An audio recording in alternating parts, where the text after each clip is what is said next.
How's my pin, John? Looks good. Good. The tie's good, the pin's good. All right, then we're ready to go. Ready to go. Good afternoon, everyone. I hope you all had a great weekend. The president spent his weekend in a series of meetings with White House staff and advisors, planning for a full and productive week.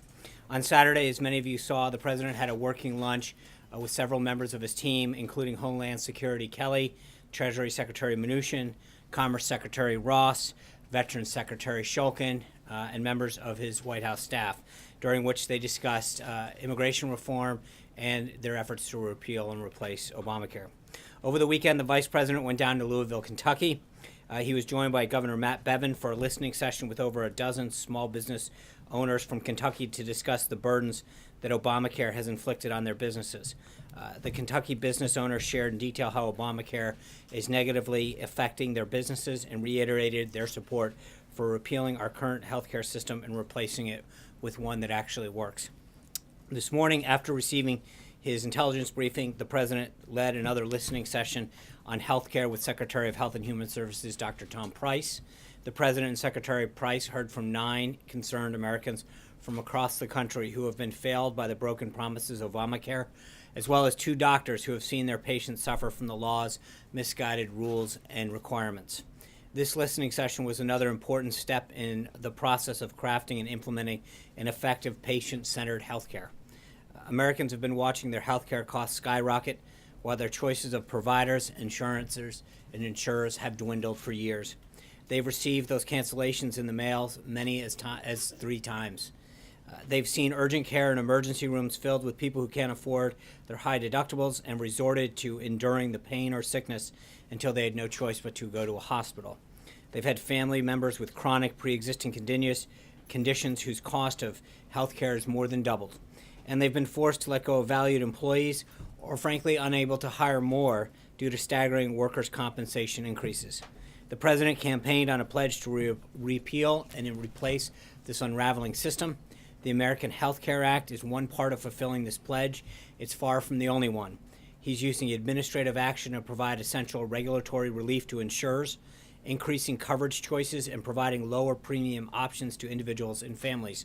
He will continue to work with Congress on the additional legislation, the part of this 3-pronged strategy to increase choice while decreasing prices, including allowing health insurance to be sold across state lines, adding to the list of healthcare-related costs patients conduct with their health savings accounts, streamlining the process at the FDA so that lower-priced generic medicine gets to the market faster, inviting small business to band together to negotiate for lower health insurance for all their employees, and reforming the medical malpractice lawsuit system so that doctors are not forced to perform unnecessary and costly procedure and tests out of fear of future litigation.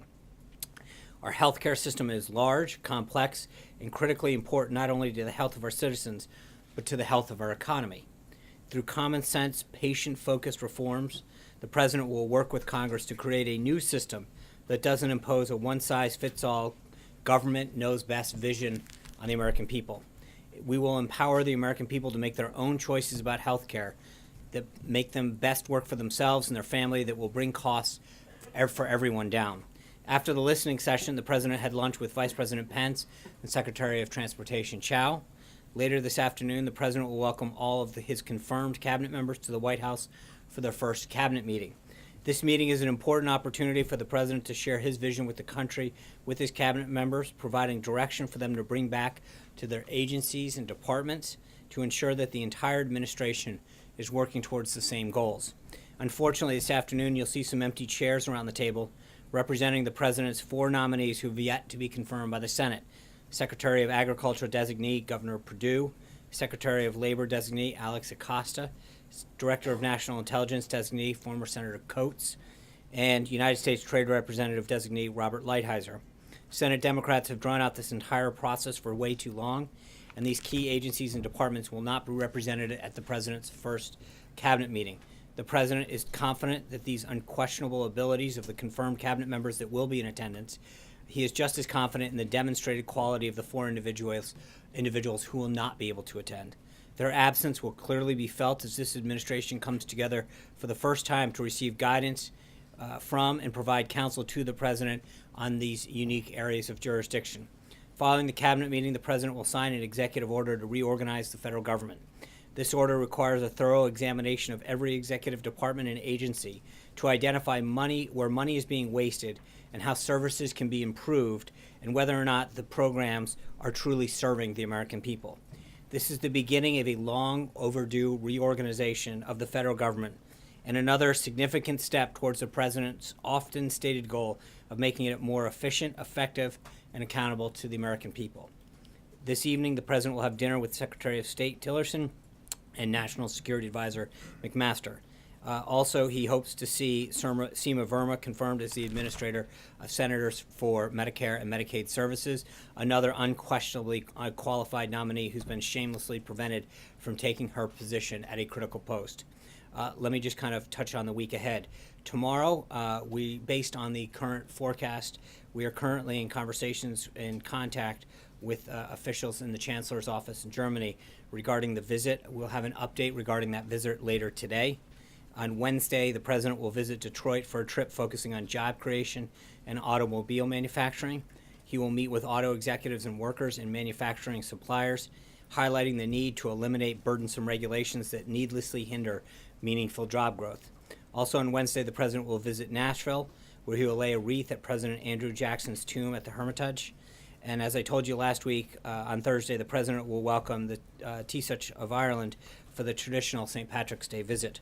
I can also confirm that the Deputy Crown Prince of Saudi Arabia, Mohammed bin Abdulsalam, will have a meeting with the president on Thursday of this week. On Thursday. I will have further details on that visit for you soon. And on Friday, the president will travel to Mar-a-Lago for the weekend. Finally, the president is aware of the forecast for the storm that's currently threatening the Northeast. The president has been briefed by his Homeland Security advisor and the acting FEMA administrator on storm preparations. He has directed his Intergovernmental Affairs staff to remain in contact with governors and mayors in the path of the storm. He has directed his acting FEMA administrator to lean forward and be prepared to help states should they require federal assistance. We urge everyone to listen to state and local leaders and public safety officials to follow their warning and closure notice. They are the best source of information during that storm. With that, I'd be glad to take your questions. John. Sean, if I could come back to the U.S. Attorney for the Southern District of New York, Preet Bharara, who was asked to resign along with 45 other U.S. attorneys. The president seemed to indicate not too long ago that he wanted Mr. Bharara to stay on in that job, that he was asked to resign like the other attorneys, and then he says he was fired on Saturday when he refused to resign. Did the president change his mind about keeping him on, or was it only supposed to be for a finite period of time? Can you just fill us in? I'm going to refer you to the there? Department of Justice on that. I mean, this is a standard operating procedure for a new administration around this time to ask for the resignation of all the U.S. attorneys. We had most of them, or a good chunk of them, had already submitted their resignation letter. This is just the final swath of individuals who had not at this time. But this is common practice of most administrations. I understand that this happened at the DOJ and the request was from the DOJ, but there seems to be a White House connection vis-a-vis the fact that the president had actually asked him to stay on, and then the president apparently called him a couple of days before he was allegedly fired. Can you tell us what that was all about? And did the president change his mind? No, the president was calling to thank him for his service. This is a standard, as I said, a standard action that takes place at most administrations. Then Attorney General Reno sent out an almost identical letter in 1993. The Bush administration sent out a similar one as well. So, I mean, this is a very common practice for all political appointees, not just in the Department of Justice, but throughout government when there's a turnover administration, to ask for all individuals to do that. Major. Sean, yesterday John McCain said the president should either provide information about the allegation he put on Twitter a week ago Saturday about his phones being tapped at Trump Tower, or retract the statement. Today's the deadline. What's the president going to do? Well, let's be clear. The Department of Justice was asked to send information down to Congress. It wasn't the White House that was asked to do that. Just so we're clear as far as what the request was. I understand that, and with the tweet, hold on. As Senator McCain said, Right. to clear this up. And I think if you look at the president's tweet, he said very clearly, quote, wiretapping, in quotes. There's been substantial discussion in several reports. The Brett Baer from Fox, from John's, on March 3rd, talked about evidence of wiretapping. There's been reports in the New York Times and the BBC and other outlets about other aspects of surveillance that have occurred. The president was very clear in his tweet that it was, wiretapping. That spans a whole host of surveillance types of options. The House and the Senate intelligence committees will now look into that and provide a report back. But I think that there has been numerous reports from a variety of outlets over the last couple months that seem to indicate that there has been different types of surveillance that occurred during the 2016 election. And so what you're saying is the president doesn't have an obligation to provide any No, evidence? I'm not saying that at all. Not at all. What I'm saying is the request that was made from the House was to the Department of Justice. I think that that's an appropriate question to ask them. What I'm telling you is, from a White House perspective, there's no question that there have been an abundance of reports regarding surveillance and other type of activities that occurred during the 2016 election. And that leads us to believe that the president's only evidence are these No, reports. that leads you to believe that. I'm saying to you, right, and I'm saying to you is that what we made clear on that Sunday was that the House and Senate intelligence committees have the means, the process, and the access to go in and look at the entirety of the evidence that's being presented to them and make a determination that they can report back to us. Sean. Yeah. Thanks, Sean. Following up on Major's question, does the president feel he has an obligation, once the investigation is over, to release some sort of statement in response to whatever the findings are? That's my first question. I have a second one for you. Well, let's get there first. I think to start to presume what the outcome is going to be before the House and the Senate look at all of the evidence and information and reports that are presented to them would be a bit presumptuous. So I think let's slow down a little, let them look at everything, and then let them make some determinations. My second question for you, has President Trump donated his paycheck from the month of February like he promised to do during the campaign? The president's intention right now is to donate his salary at the end of the year, and he has kindly asked that you all help determine where that goes. The way that we can avoid scrutiny is to let the press corps determine where it should go. He will, We have a few ideas. in all seriousness, I think his view is he made a pledge to the American people. He wants to donate it to charity, and he'd love your help to determine where it should go. Might I suggest the Correspondence Association for a scholarship? That would be a great way. Journalism scholarship. That'd be a great way to do it. Rob, Thanks, yeah. thanks a lot, Sean. I wanted to follow up with you on questions regarding Michael Flynn, who is no longer in the administration. There's a 5-year lobbying ban that's been imposed upon all Trump administration employees. Right.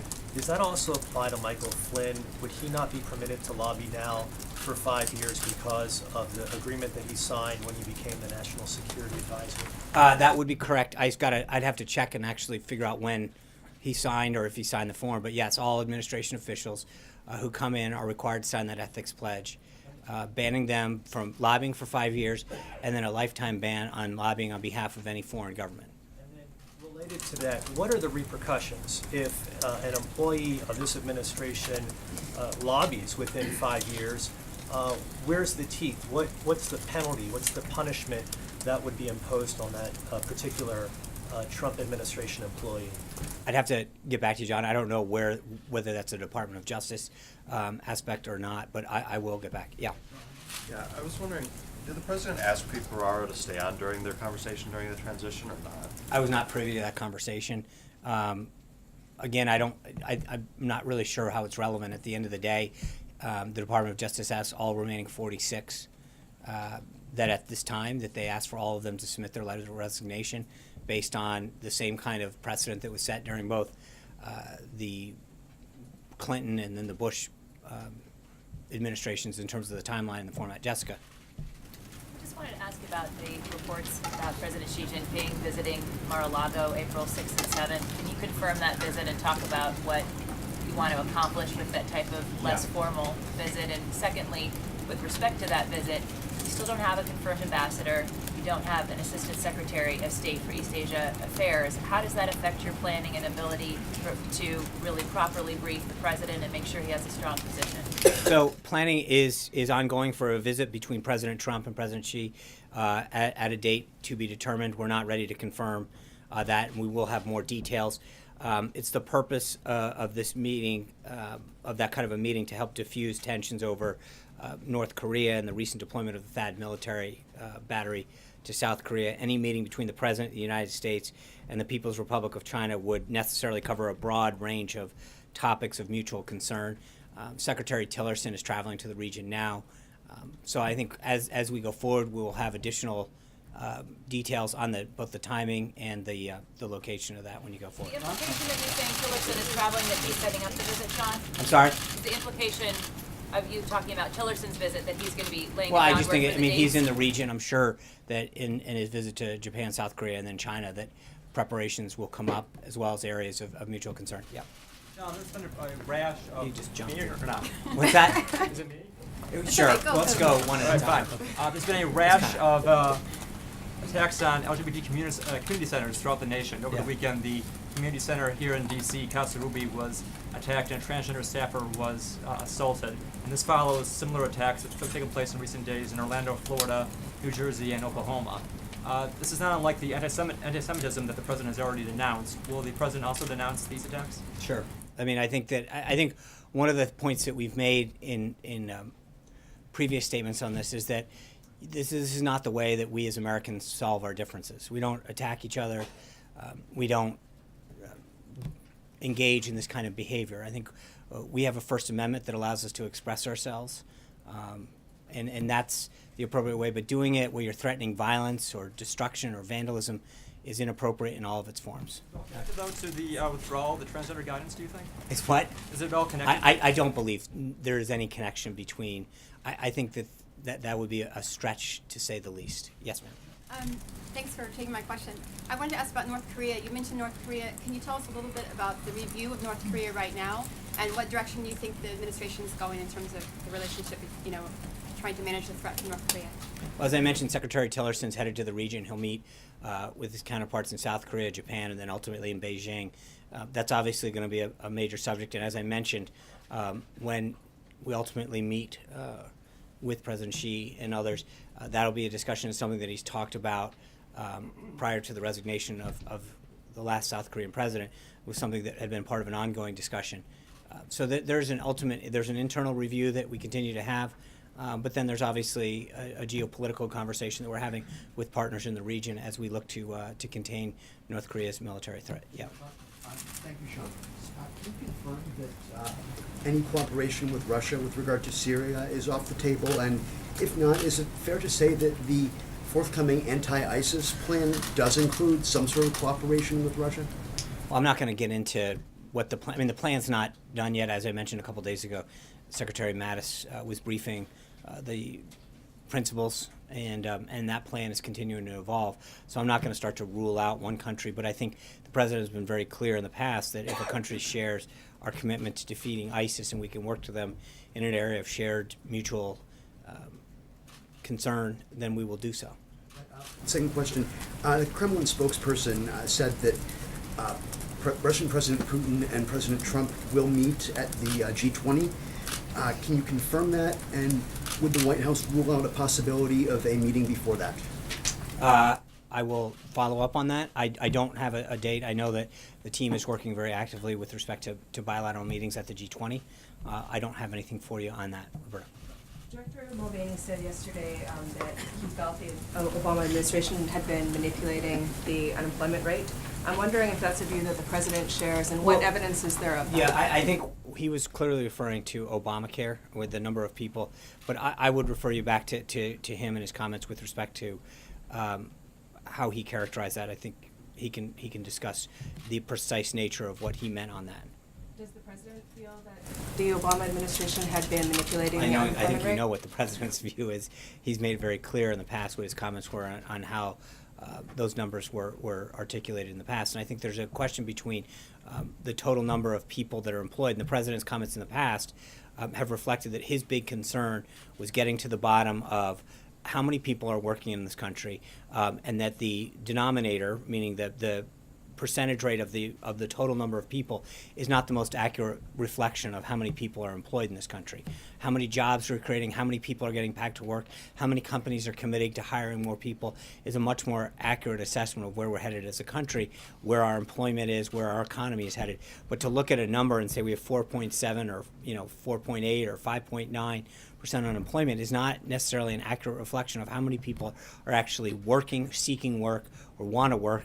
And if you know how they conduct those surveys, there's a lot of times when people, whether they're older or younger, or because of how long they've been searching for work, are not considered statistically viable anymore, and they're washed away. So I think how you look at the percentage of people working can sometimes be a manipulated number. The number of people that are added to the rolls every month, is a much more accurate understanding of what's happening in the economy.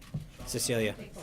I just want to clarify your answer to Major's question. So will the DOJ and or the administration comply with the deadline to supply information Well, today? remember, it's the DOJ. I mean, again, it's not the request was made of the DOJ, and so it's the proper venue to ask that question of is the Department of Justice. But surely the White House knows whether We there can't is do- or is not No, evidence don't. You yet. can't, because it's interesting. In the past, whenever we've had these conversations with another agency, the accusation from the press corps is that we're interfering in something.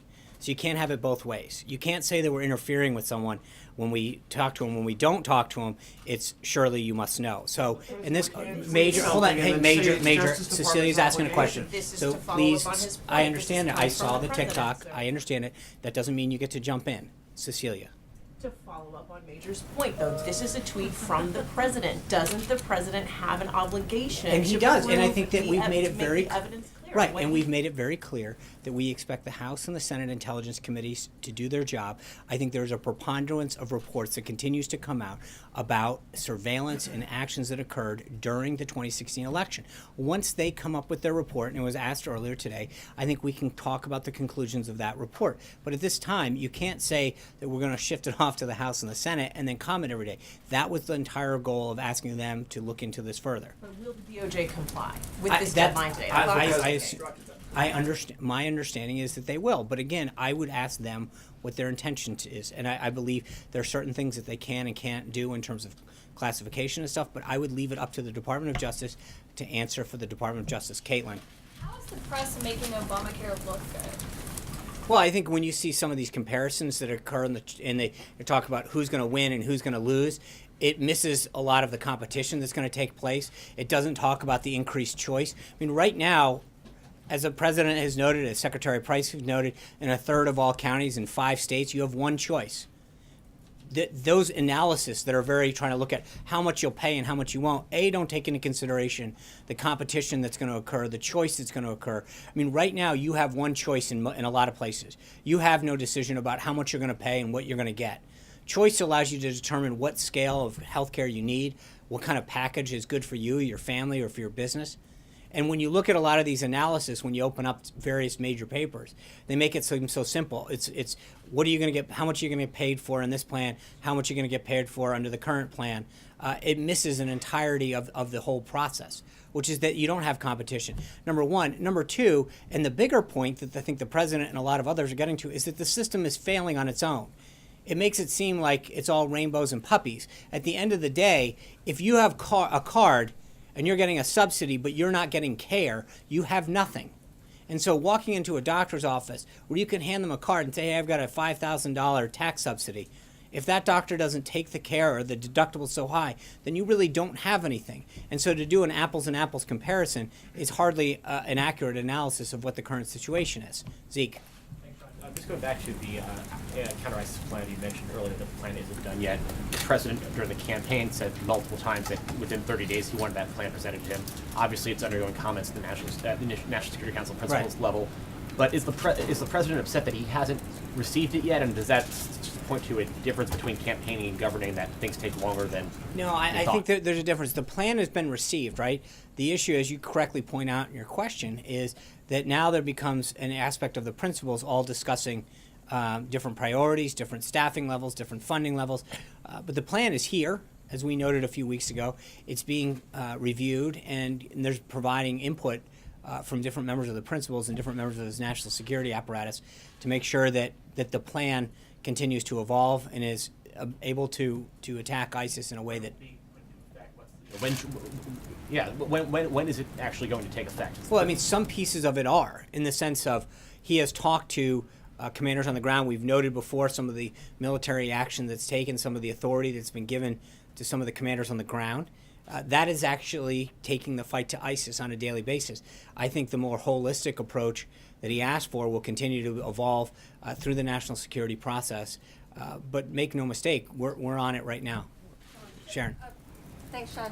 On the executive order this afternoon, do you have a numeric goal for either reducing the size of government or saving a certain amount of money through the review of agencies? I don't know that Director Mulvaney has a target per se. I think that's part of the issue, is that you go through each one of these and you evaluate them on the merit of what they do or don't do, or whether or not they become bloated or duplicative, or frankly just outdated, or in need of technological advances. But there is a lot of there's no set number that we're driving down to as we review government.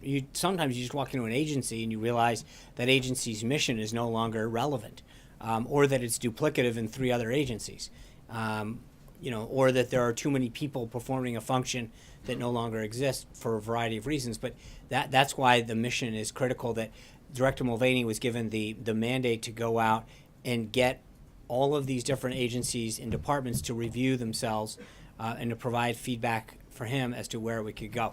Gabby. Thanks, Sean.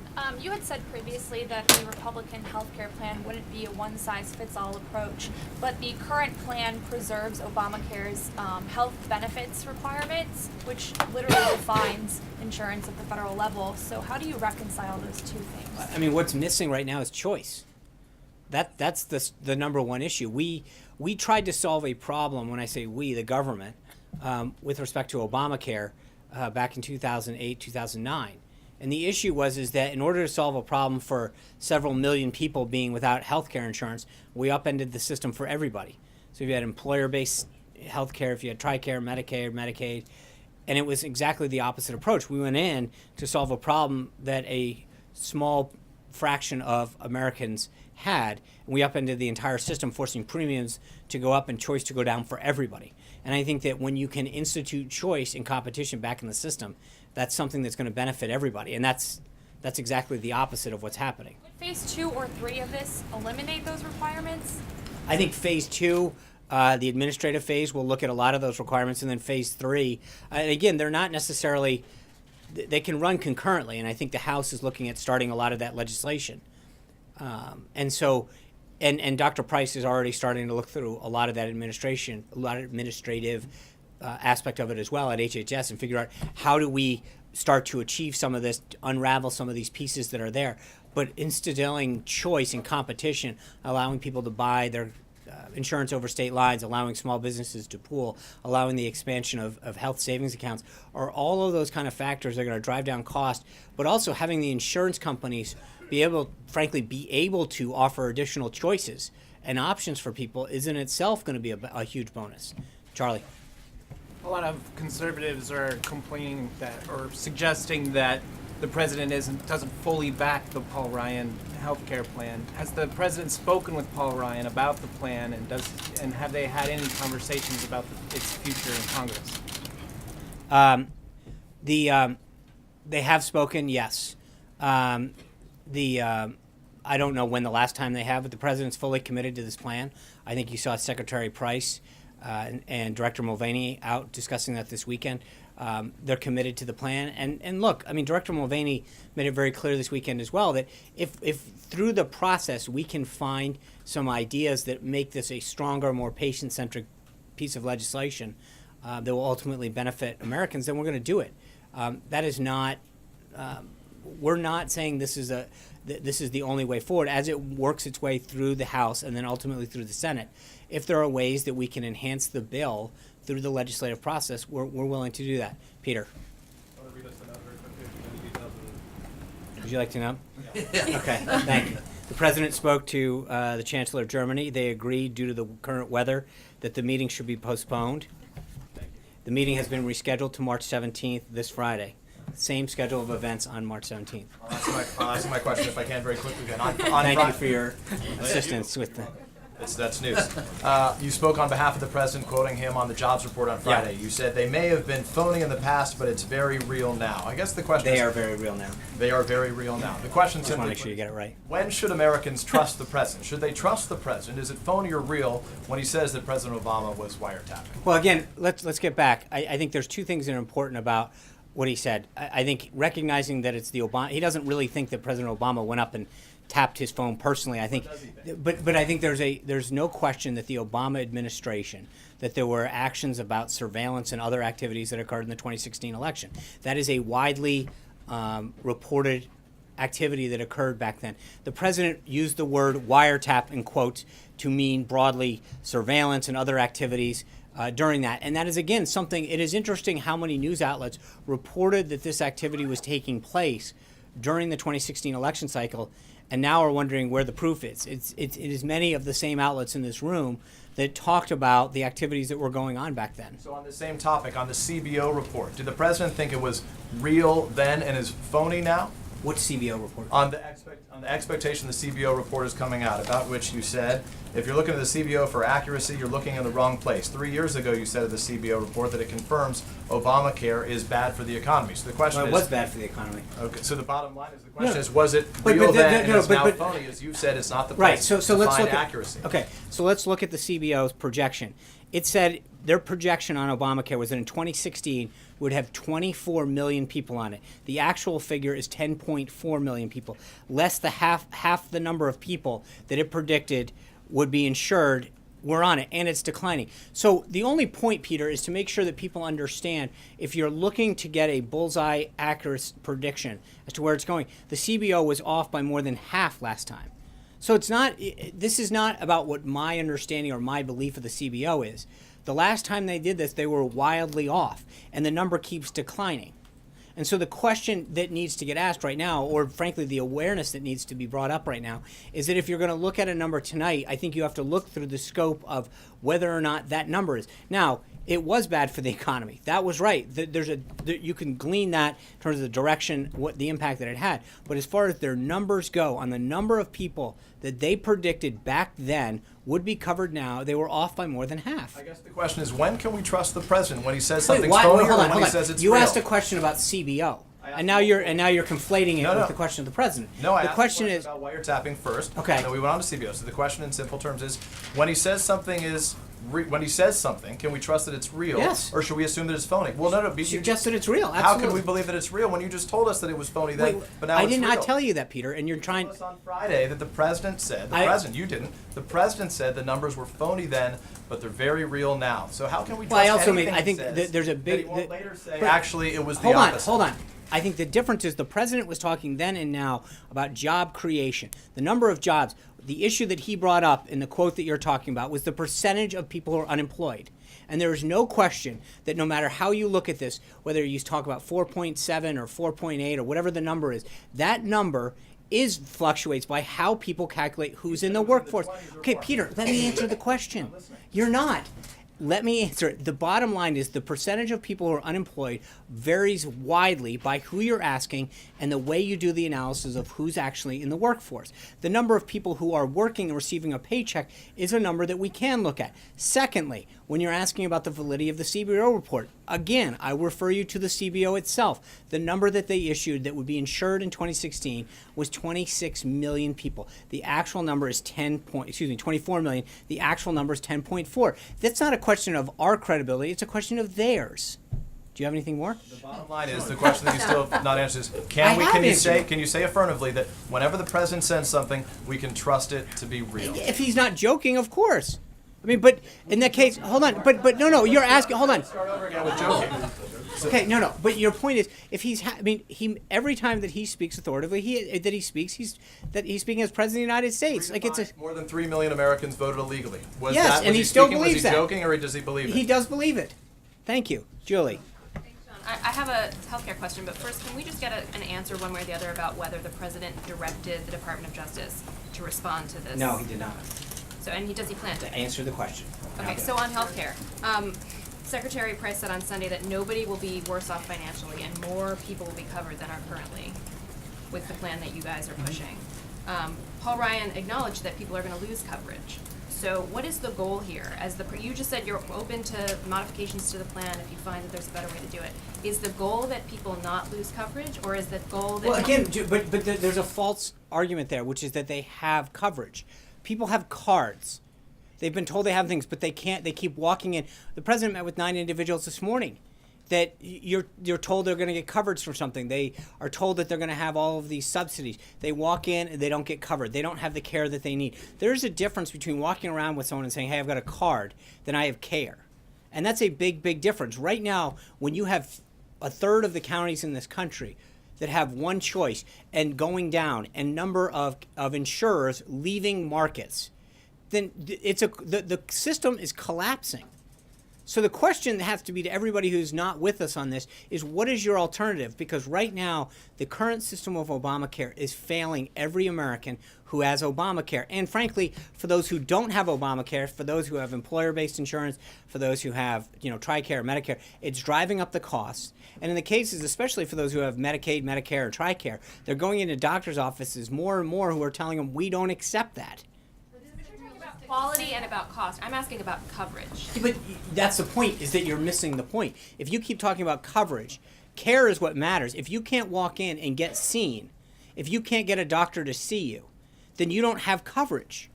I mean, that's what this is all about. Being told you have coverage, but you can't go see a doctor or you can't afford to see a doctor is not coverage. John Gizzi. Thank you, Sean. I have 2 questions.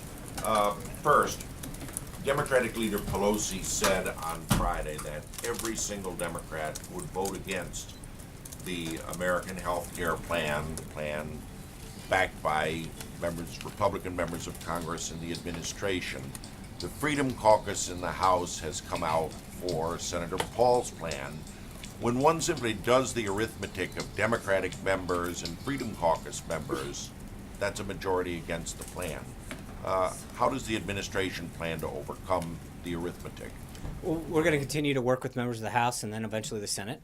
I feel very good as the president continues to engage with members that we will have the votes necessary. I think Speaker Ryan agrees with that as well. We're going to have the votes, the single pass, and we'll move on to the Senate. The other question is this. In recent weeks, there's been considerable attention on the upcoming elections in the Netherlands on Wednesday and in France in a few weeks. Candidates Geert Wilders of the Netherlands was here for the CPAC conference. Representatives of Marine Le Pen of France were here.